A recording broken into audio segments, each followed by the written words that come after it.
오늘 말씀을 나누기 전에 우리가 믿음이라는 것이 무엇인지 다시 한번 생각을 해볼 필요가 있을 것 같아요. 그럼 믿음이라고 하는 것은 내가 무언가의 믿음을 갖고 행동하는 것이라고 생각하기 굉장히 쉽잖아요. 이 믿음은 주체성이 나에게 있는 게 사실 아니에요. 내가 어떠한 행동을 통해서 무언가를 하는 게 믿음이다 라고 할 수 있는 게 아니라, 믿음이라는 건 철저하게 어떠한 대상에 대한 신뢰라는 것이 믿음이라는 거죠. 그런데 우리는 믿음이라는 것을 주체성을 잘 버리지 못해요. 보통 하나님에 대한 믿음으로 행동하기보다는 하나님을 위한 행동으로 믿음이라고 생각을 하죠. 하나님께 마땅히 드려야 할 영광을 우리는 교묘하게 앗아가기도 한다라는 거죠. 그래서 믿음은 우리의 행동이 중요하지 않아요. 믿음에서 가장 중요한 것은 하나님에 대한 신뢰의 크기, 이게 가장 중요하죠. 이는 곧장 하나님을 아는 지식으로 연결이 되고 신앙의 성숙과도 연결이 됩니다. 즉 하나님을 얼마나 아는 사람으로 살아가는가입니다. 여기서의 알은 단순히 많은 시간을 보내는 것으로 비례하는 것이 아닙니다. 많은 시간과 더불어 함께하는 것이 필요합니다. 믿음은 믿는 것 자체보다 믿음을 갖는 주체를 더욱 중요하게 여긴다는 것을 말씀드리고자 하는 거예요. 여러분, 우리가 믿으려면 그 존재에 대한 함께함, 그러니까 함께함을 통해서 더욱 친밀함을 누리지 못하면 우리는 더 믿음을 갖기가 어렵다는 말이 돼요. 자꾸만 우리가 그 행동으로서 나오는 역사를 바라보며 믿음을 갖게 되면 우리의 삶의 환경이 믿음만큼 변하지 않거나 믿음만큼 역사하지 않으면 우리는 믿음을 갖지 못한다는 말이 된다는 거죠. 하나님과 친밀하다는 것은 바로 이러한 의미를 갖는 거예요. 첫 번째, 하나님을 잘 안다. 두 번째, 하나님을 신뢰한다. 세 번째, 그럼에도 불구하고 신뢰한다. 네 번째, 이해할 수 없지만 그의 뜻을 신뢰한다. 다섯 번째, 그분의 시야와 마음에 즉각적으로 반응한다. 결국 믿음의 문제는 하나님과의 관계의 문제라는 거죠. 오늘 말씀의 제목은 나는 되었다 라는 주제를 가지고 말씀을 전하려고 해요. 느헤미야의 간구의 시점은 어디인가? 본문 11절에 그때에 내가 왕의 술관원이 되었느니라. NIV에서는 이것을 왕의 시종이 되었다로 표현해요. 이것은 그가 왕의 시종이 될 때에 구했던 기도의 내용이 아니라 이미 뜻을 정하여 왕 앞에 나아가기를 결단했던 순간부터 드렸던 기도라는 것을 알 수 있어요. 우리는 바로 이러한 의미에서 본문을 살펴보아야 한다는 거예요. 성경 곳곳에서는 주어진 환경을 뛰어넘는 도전들이 산재합니다. 에스더서 4장 4절 17절까지 뜻을 정하여 왕의 부름을 받기도 전에 즉시 하나님의 뜻을 실천하기 위해 유대를 살리기 위해 왕 앞에 나아갑니다. 에스더는 왕후가 되었지만 왕 앞에 나아갈 수 있을 만한 힘이 없다고 스스로 생각을 했어요. 그럼에도 불구하고 왕 앞에 섰다라는 거죠.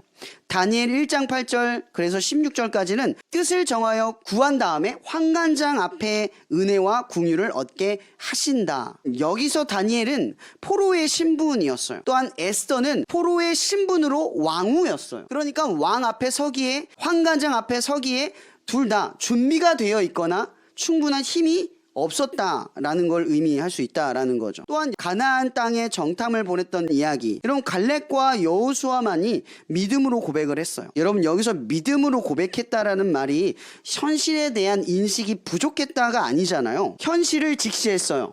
그들은 우리보다 강대하고 그 땅은 우리가 차지하기 힘든 땅임에도 불구하고 그들이 믿음의 눈으로 바라본 거죠. 하나님 자체를 신뢰하기 때문에 그래요.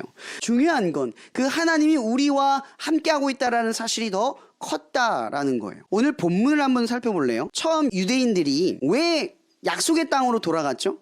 하나님의 약속이 있었기 때문이었어요.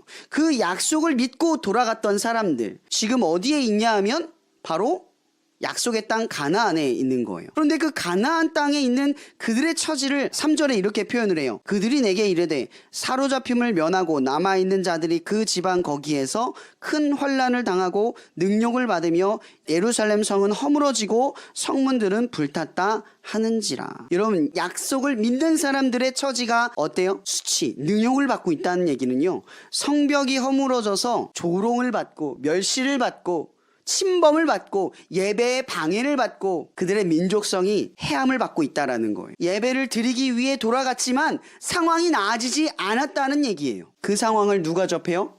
느헤미야가 접해요. 두 번째, 우리는 본문에서 이런 질문을 던질 수 있을 것 같아요. 왜 느헤미야는 성벽의 수복을 바라보게 되었을까? 여러분, 여기서 중요한 것은 바로 약속에 대한 부분이에요. 오늘 본문에 느헤미야의 기도를 보면 이런 기도가 중간에 나와요. 만일 내게로 돌아와 내 계명을 지켜 행하면 너희 쫓긴 자가 하늘 끝에 있을지라도 내가 거기로부터 그들을 모아 내 이름을 두려고 택한 곳에 돌아오게 하리라 하신 말씀을 이제 청하건대 기억하옵소서. 여러분, 이스라엘 민족은 하나님의 약속을 믿고 하나님의 약속을 통해 그 땅에 들어갔어요. 그리고 그 약속의 주체는 하나님과 이스라엘이었다라는 거죠. 여러분, 약속이 중요한 게 아니라 하나님과 이스라엘이 약속을 했다가 중요한 거예요. 여러분, 지금 느헤미야가 어떻게 기도하는 거냐면 하나님의 약속을 지키기 위해 가나안 땅에 들어가서 예루살렘의 성전을 세우고 예배를 14년 동안 드리면서 능욕과 수치 속에 있는 자들을 기억하라는 말이에요. 여러분, 하나님을 믿고 약속을 믿고 하나님을 따라 살아가면 이러면 안 되는 거잖아요. 성벽이 없어서 능욕과 수치를 받는 예배하는 자들의 어려움을 하나님은 놔뒀다라는 거예요. 왜 놔뒀을까? 그들은 예배를 지키고 하나님을 믿었지만 상황은 달라지지 않았어요. 이런 믿으면 달라져야 하는 거 아닙니까? 라고 생각하기 쉬워요. 이런 믿는다라는 건 관계의 문제예요. 하나님을 믿는 거예요. 여러분, 하나님을 믿는다는 건 상황을 보고 하나님을 믿는 게 아니라는 거죠. 또한 해결이 되면 하나님이 더 이상 믿을 만한 대상이 아닌 존재가 되는 것도 아니라는 거예요. 이 모든 일들은 하나님의 의도와 계획 속에 있다는 걸 우리가 생각해야 한다는 거예요. 여러분, 느헤미야의 간구의 시점은 바로 그가 술 관원장이 되었을 때예요. 드디어 왕 앞에 섰을 때. 여러분, 우리가 착각하기 쉬운데요, 왕 앞에 근심스러운 얼굴, 그리고 술 관원장, 이 당시 술은 생명과도 관련이 있는 거죠. 물 대신에 술도 마셨기 때문에 그만큼 이 마시는 것들이 중요했어요. 우리나라에도 가신들이 식사에다가 뭘 타요? 독을 타요. 그 독을 찾기 위해서 있는 게 기미잖아요. 그러니까 아닥사스다 왕의 술 맡은 관원장이 되었다라는 말은 어떤 의미냐면 신뢰받을 만한 자리에 있었다는 거예요. 그런데 지금 그가 어떤 표정을 짓고 있어요? 근심하고 있어요. 그 상황이 얼마나 위험한 상황인 줄 아세요? 여러분, 이 당시 왕정의 시대는 왕권이 굉장히 강했어요. 그러니까 느헤미야가 근심 어린 표정으로 왕 앞에 머뭇거렸던 찰나의 순간이 굉장히 위험할 수도 있었다라는 거예요. 근데 참 희한하죠. 왕이 되려 느헤미야가 근심하고 있는 것을 물어요. 이것은요, 아닥사스다 왕이 느헤미야를 신뢰할 만한 대상으로 바라봤다라는 거예요. 어떻게 그가 그렇게 아닥사스다 왕에게 신뢰를 받았는지 알 수 없지만 다니엘 역사서를 추론하건대 하나님께서 은혜와 공유를 그 왕에게 주셨다는 것을 우리는 알 수 있어요. 느헤미야에게 지금 일어난 일은 그의 능력, 그 자질, 그 직책 때문에 일어난 일이 아니라 그가 하나님을 믿음으로 마음의 결단을 얻고 행동하기 시작을 하니까 하나님께서 역사했다는 거예요. 그런데 성벽이 무너지고 그들이 능욕을 받는 수많은 시간들을 보낼 때 느헤미야는 힘이 없고 능력이 없고 그걸 지켜봐야 하는 자신의 처지를 얼마나 비관했을까요? 이러면 이것이 꿈과 비전이 된 거예요. 이제 왕의 신뢰를 받을 만한 대상이 됐으면 성공한 거잖아요. 근데 느헤미야에게 비전은 성공이 아니라 하나님의 뜻에 있었기 때문인 거죠. 그러니까 그때에 그가 왕의 술 맡은 관원장이 되었을 때 마음먹는 것은 하나님의 뜻이었다는. 내가 뭐가 되면 뭐 할 거야. 내가 뭐가 되면 하나님을 위해서 할 거야. 그러니 내가 힘이 필요하고 능력이 필요해. 하나님 뭐가 되게 해주세요. 하나님 뭘 주세요. 이렇게 기도하는 사람들이 많아요. 여러분, 하나님의 역사는 그렇게 이루어지지 않아요. 여러분들이 하나님을 위해서 뭔가를 하려고 할 때 하나님이 여러분을 이루어 가시는 게 아니에요. 느헤미야가 하나님의 의도대로 뭘 첫 번째 품어요? 하나님의 시야와 마음을 품어요. 그러고 나서야 하나님은 그를 조금씩 왕의 신뢰받는 자리로 끌어올려요. 여러분, 이 기간이 14년이 걸린 거예요. 바로 느헤미야 그걸 보자마자 그렇게 한 것처럼 보이지만 사실은 느헤미야의 결심이 움직이기 시작했던 상황을 보여주는 거예요. 여러분, 하나님의 뜻은 14년이 걸렸어요. 그 기간이 왜 필요했을까요? 왜 그 기간 동안 성전의 허물어진 상황 속에 예루살렘의 예배자들을 두셨을까요? 여러분, 이것은요, 하나님에 대한 믿음 때문이에요. 여러분 보세요. 성벽이 수축되면 예배가 더 잘 드려지겠죠. 하나님의 관계가 더 나아지겠죠. 그런데 느헤미야 13장에 나오는 이 사건을 한번 보세요. 레위에게 먹을 것을 주지 않고 암몬과 모압 자손과 결혼을 하고 예루살렘의 번영과 번성, 경제가 더 나아지니까 하나님 앞에 더 나아진 게 아니라 오히려 무너지는 걸 경험을 해요. 여러분, 하나님께서 14년을 두신 이유가 뭘까요? 바로 느헤미야를 준비시키기 위해서였죠. 그리고 예루살렘에서 예배를 드리는 사람을 준비시키시기 위해서였어요. 여러분, 내가 하나님을 위해서 문제를 해결해 달라고 기도하면 하나님께서 그 즉시 문제를 해결해 줄 수도 있지만 하나님은 그 문제를 해결하지 않을 수도 있어요. 여러분, 하나님을 믿는다라는 건요, 문제 해결에 주안점을 두는 게 아니에요. 그 문제의 과정 속에 하나님의 뜻을 이해하려는 자들에게 있다는 거죠. 여러분, 그 시간은 방치된 듯 흐르는 것처럼 보였지만 하나님은 무너지지 않는 예루살렘의 성벽을 세운 것이 아니라 무너지지 않는 느헤미야를 세웠다는 거예요. 여러분 보세요. 여러분들이 느헤미야라고 한번 생각해 보세요. 하나님을 위해 모든 것을 다 했어요. 이제 예배를 드리기에 너무나 수월하고 이제 예루살렘은 다시 회복이 될 거예요. 그런데 이 상황적 흐름은 느헤미야의 바람과 전혀 다르게 흘러가요. 오히려 예루살렘에서 예배드리던 자들은 14년 동안 성전에서 그 능력과 수치 속에서 예배를 드렸던 시간들을 잃어버리고 오히려 하나님을 떠나요. 여러분, 이 정도 되면 느헤미야가 실망해서 괜히 했다. 내가 뭐하러 이렇게 열심히 했지? 허무하다. 이렇게 공허함에 빠질 수도 있어요.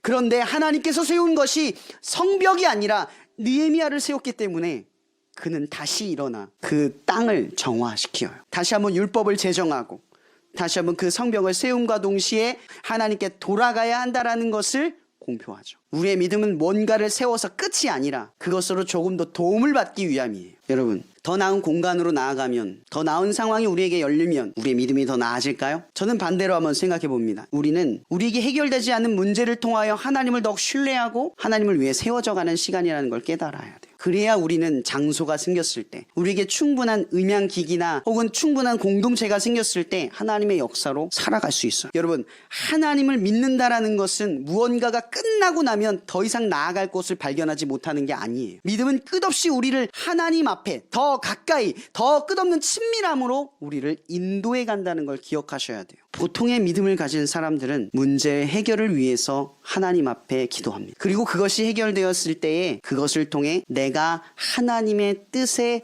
부합하고 있다라고 생각을 해요. 그런데 오늘 느헤미야를 보세요. 14년 동안 무려 하나님은 하나님의 때를 기다리도록 하셨어요. 하나님의 뜻이 여러분의 삶 가운데 이루어지고 있다면 여러분들은 철저히 하나님의 의도대로 살아가야 돼요. 만약 여러분의 간구 때문에 문제가 해결되고 여러분의 노력 때문에 삶의 문제가 더 나아지면 그건 하나님의 뜻이라고 말하기가 어려워요. 왜냐하면 하나님의 때는 하나님을 향한 믿음이 생길 때까지, 우리의 믿음이 우리가 앞으로 추구하고 세울 그것에 무너지지 않고 더 견고히 세워질 때까지 우리를 이끌어 가시기 때문이라는 거죠. 느헤미야는 성벽을 세웁니다. 그런데 느헤미야가 성벽을 세운 적이 있었나요? 이스라엘이 성벽을 세울 만한 기술이 있었나요? 우리는 이 놀라운 기적을 생각해야 돼요. 전문적 지식도 없는 이들이 하나님을 향한 믿음을 가지고 충성해서 이룬 일들이라는 거죠. 그들의 지식과 경험을 모아서 만든 것이 성벽이었다는 거예요. 뭔가 준비가 되어서 시작한 것이 아니라 오직 믿음으로 시작했다는 거죠. 그 느헤미야가 성벽을 세웠던 기간 동안 하나님께서 이스라엘을 지켰던 것은 그들이 창과 도구로 그렇게 노력하고 헌신했던 대가가 아니라는 거죠. 여러분, 그들이 칼과 도구를 들었다고 주변의 위협으로부터